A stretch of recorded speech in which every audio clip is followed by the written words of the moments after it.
She was the most brilliant mind in the ancient world. She taught mathematics, astronomy, and philosophy to the most powerful men of her era. And in 415 AD, a mob dragged her through the streets of Alexandria and murdered her for it. Hypatia was born around 360 AD in Alexandria, Egypt, at the time the intellectual capital of the entire ancient world. Her father, Theon, was a mathematician and astronomer at the legendary Library of Alexandria, one of the greatest repositories of human knowledge ever assembled. He raised her with a singular purpose, to be the perfect scholar. By every account, he succeeded beyond anything he could have imagined. Hypatia mastered mathematics, astronomy, and Neoplatonic philosophy, eventually surpassing her father entirely.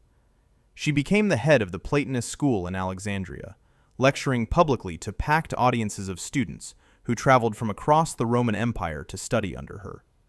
She wrote commentaries on advanced mathematics that remained the definitive texts for centuries. She corresponded with the most powerful political and religious figures of her time.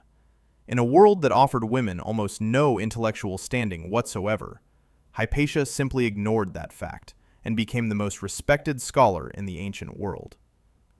But Alexandria was fracturing. The Roman Empire was collapsing around the edges. Christians and pagans were in violent conflict throughout the city. Hypatia was a pagan, or at least not a Christian, and her close friendship with Orestes, the Roman governor of Alexandria, made her a political target for Cyril, the city's powerful and aggressive bishop. Cyril and Orestes were locked in a bitter power struggle for control of the city, and Hypatia, brilliant, influential, and publicly respected, was caught directly between them. In March 415 AD, during the Christian season of Lent, a mob of Cyril's followers seized Hypatia on her way home. They dragged her into a church. There, they killed her. Contemporary accounts describe a death of extraordinary brutality. Afterward, they burned what remained and scattered the ashes. She was approximately 55 years old. Not a single original work of hers survived. Everything she wrote was lost, destroyed, suppressed, or simply allowed to decay over the centuries that followed.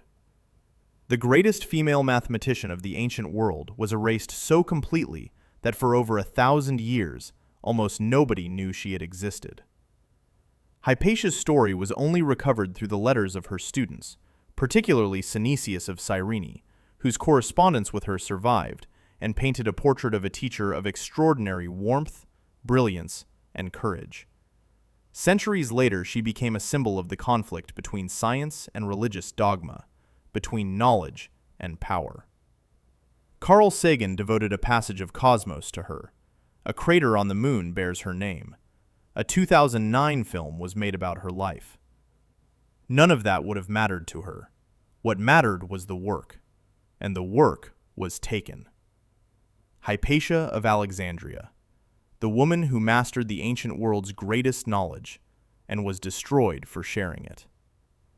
Hypatia dedicated her entire life to the pursuit of knowledge and sharing it freely with anyone willing to learn. The least you can do is hit subscribe. It's considerably less effort than traveling across the Roman Empire, which her students actually did. Like the video, turn on notifications, and unlike Hypatia's manuscripts, our content won't be lost to history. Drop a name in the comments. One life, one story, history.